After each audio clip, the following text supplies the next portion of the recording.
ሱብሃንአላህ በተለይ ኩራተኞችን ነብያችን ሰለላሁ ዐለይሂ ወሰለም ሐዲስ ላይ ምን ይላሉ? يحشر المتكبر كأمثال الذرة في سورة الإنسان እነዛ ኩራተኞች እኮ ዱንያ ላይ በስልጣኑ ሊሆን ይችላል፣ በገንዘቡ ሊሆን ይችላል፣ በዘሩ በዲኑ እኔ ዲነኛ ነኝ በማለትም ሊሆን ይችላል። የሚኮሩ ሰዎች የውመል ቂያማ እንደ ዘራ እንደ ትንኝ ሆነው ነው የሚቀሰቀሱት። የሰው ልጅ እየረገጣቸው ነው ወደ አላህ የሚሰበሰቡት።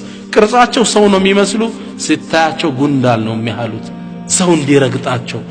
ابن كثير رحمة الله عليه من إلال لقد أجر الله الكريم عادته بكرمه الله أكو أزانيو جيتا لمادون فالسموال أن من عاش على شيء مات عليه بأند نقر لي يزوتر ميموتهم بزانو ومن مات على شيء بعث عليه بأند نقر لي دقمو يموتا مكسكسو بزانو تكسكسو ودمك وميو مريت يسبسبال ሁሉም ይሰበሰባል። የትም ቦታ ብንበታተን አይነማ ተኩኑ የትም ቦታ ብትሆኑ ያቲ ቢኩሙላሁ ጀሚዓን አላህ ባንድ ላይ ያመጣችኋል። ኢነላህ ዐላ ኩሊ ሸይኢን ቀዲር አላህ በሁሉም ነገር ቻይ ነው።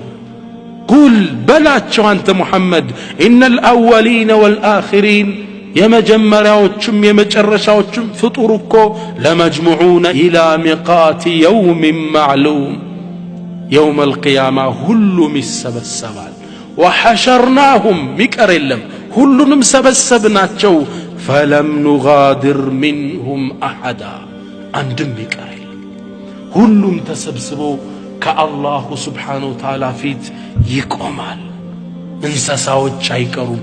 ወኢዘል ወሑሽ ሑሽረት እንስሳዎችም ይሰበሰባሉ። ጅኑ ሸይጣኑ እንዳለ ፍጡራን እዚህ ነጭ መሬት ላይ ከአላህ ፊት ይቆማል።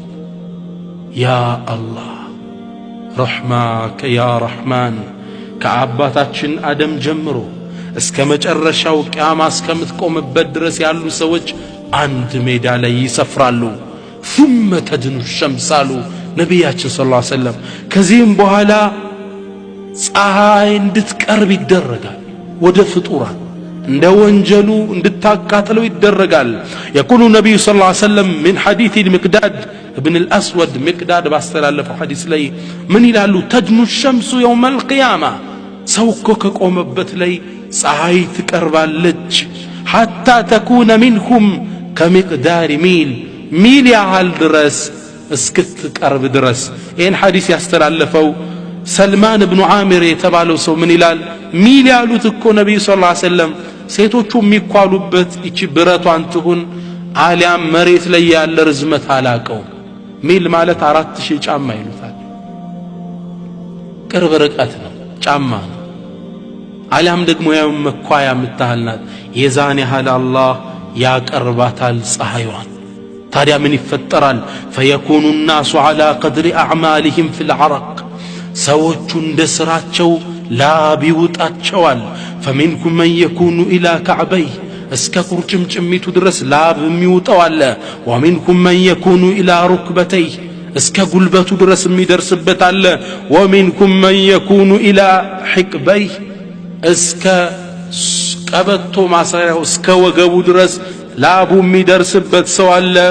ومنكم من يلجمه العرق الجاما ላቡ ደግሞ የሚያፍነው አላሉና ነብዩ ሰለላሁ ዐለይሂ ወሰለም واشار بيدي በእጃቸው እንዲህ አድርገው አሳዩ ነብያችን ሰለላሁ ዐለይሂ ወሰለም። ላቡ እስከዚህ የሚውጣው አለ። እንደ ወንጀሉ ሁሉም ይጠመቃል። አላህ ይጠብቀን ከወንጀል። ኢማሙ አልገዛሊ ረሕመቱላሂ ዐለይህ ምን ይላሉ? እችን ሐዲስ ሲተነትኑ الدنيا ላይ የአላህን ትእዛዝ ለመፈጸም ላብ ያላወጣ ሰው እዛች ሜዳ ላይ ያልባታል ይላሉ ኢማሙ አልገዛሊ ረሕመቱላሂ ዐለይህ። ዛሬ ለኢስላም እንስራ፣ አላህ ያዘዘንን እንስራ። ረመዳንን በስርዓት እንጹም፣ ሐጅን በስርዓት እናድርግ። አሁን ያላበን እንደሆን ነገ ከዛ እንጠበቃለን። ነገር ግን እነዛ ሙተቆች ደጋግ ሰዎች ይሄ ፀሐይ እነሱን አይመለከታቸውም። ኢነል ሙተቂነ ፊ መቃሚን አሚን አላህ። እነዛ አላህ የሚፈሩት እኮ ሰላማዊ ቦታ ነው ያሉት። ይሄ ሙቀት እነሱን አይመለከትም። ፀሐዩም አታገኛቸውም።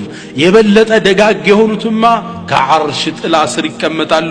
ከማ ፊ ሶሒህ አልቡኻሪ ወሙስሊም ምን ሐዲስ አቢ ሁረይራ ነቢያችን ሰለላሁ ዐለይሂ ወሰለም ምን ይላሉ? ሰብዓቱን ሰባት እኮ ሰዎች አሉ ከኡመቶቼ ዩظልሁም ላሁ ፊ ظሊህ የውመ ላ ظለ ኢላ ظሉህ ጥላ በማይኖርበት ቀን አላህ ከዓርሽ ጥላ የሚያስጠልላቸው ሰዎች አሉ። እነማን ናቸው? አንደኛ ኢማሙን ዓዲል ፍትሃዊ አስተዳዳሪ፣ ወሻቡን ነሸአ ፊ ዒባደቲላህ በዒባዳ በአምልኮ ከልጅነቱ ጀምሮ ያደገ ወጣት። አባቶች እናቶች ልጆቻችንን በዒባዳ ኮትኩተና ሳድጋቸው ከነዚህ ሆኑልን ዘንድ። ወረጁሉን ቀልቡሁ ሙዓለቁን ቢልመሳጅድ ቀልቡ ደግሞ በመስጂድ የተንጠለጠለች ሰው። ምን ማለት ነው? እንደኛውን ኢቃም እየተባለ መስጂድ መሄድ ማለት አይደለም። አዛን ካለ በኋላ ኢቃም ከተባለ በኋላ ውዶ የሚያደርግ ማለት አይደለም። ልክ ዙሁር ሰግዶ ሲወጣ አሱርስ መቼ የሚደርሰው ልቡ ሙዓለቅ የተንጠለጠለ። ይህም መሆን አንችልም? እንችላለን። በሶላት ያለንን አትኩሮት ጨምረን የመስጂድ ፍቅራችንን ማዳበር ከነዚህ ሰዎች እንድንሆን ይረዳናል። አራተኛው ደግሞ ወረጁላኒ ተሐባ ፊላህ ኢጅተመዐ ዐለይህ ወተፈረቀ ዐለይህ ሁለት ሰዎች ናቸው የተዋደዱት ለአላህ ሲሉ ነው። የሚለያዩትም በአላህ ላይ አደራ ተባብለው ሲገናኙ በአላህ መንገድ ስለ አላህ ሲለያዩ አደራ አላህን አትርሳ ተባብለው እነዚህ ሰዎች በመሐባቸው የውመል ቂያማ ለአላህ ሲሉ ስለተዋደዱ ከዓርሽ ጥላ ስር ይሆናሉ። አምስተኛው ወረጁሉን ደዓትሁ እምረአቱን ዛቱ መንስብን ወጀማል ውበት ያላት ስልጣን ያላት ሴት ለዝሙት ጠርታው ይሄ ወጣት ምን አላት? ፈቃለ ኢኒ አኻፉላህ እኔ አላህን እፈራለሁ ያላት ይህ ሰው ከዓርሽ ጥላ ስር ይሆናል። ልክ እንደ ነቢዩላህ ዩሱፍ እምቢ እንዳሉት መዓዘላህ እኔ ይህን አልፈልግም በአላህ እጠበቃለሁ እንዳሉት። ወረጁሉን ተሰደቀ ቢሰደቀትን ፈአኽፋሃ ሐታ ላ ተዕለመ ሽማሉ ማ ቱንፊቁ የሚኑ አንድ ሰው ሰደቃ የሰጠ ሰው ነው አሉ። ስድስተኛው ሰው ቀኝ እጁ ሲሰጥ ግራ እጁ ማታየውን ያህል ደብቆ የሰጠ። ምን ማለት ነው? ሰደቃ ሲሰጥ ሚስጥር ያደረገ እዩልኝ አይደለም፣ በሚስጥር ሰደቃ የሰጠ። በግልጽ መስጠት የሚወደድበት አጋጣሚ አለ። ሰዎችን ለማነሳሳት ከተፈለገ መስጂድ ውስጥ ሰው እርዱኝ ሲል 300 ብር አውጥቼ ነው የሰጠው፣ ሌላው ተነሳስቶ እንዲጨምር፣ ይሄ እዚህ ቦታ ላይ ይቻላል። ግን በይበልጥ የሚወደደው ደብቀህ መስጠት። እንዲህ አይነት ሰው አላህ የሚያይለት ነገር አለ። እኔም ፈልጎ እኮ ነው ይሄን ያደረገው፣ ሰውም ፈልጎ አይደለም። አላህ ከዓርሽ ጥላ ስር ከሚያስቀምጠው ነው።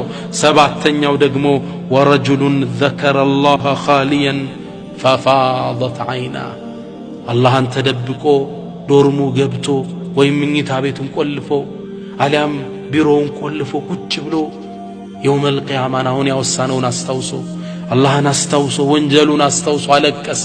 ይህን አላሁ ስብሓነሁ ወተዓላ ከዓርሽ ጥላ ስር ያደርገዋል።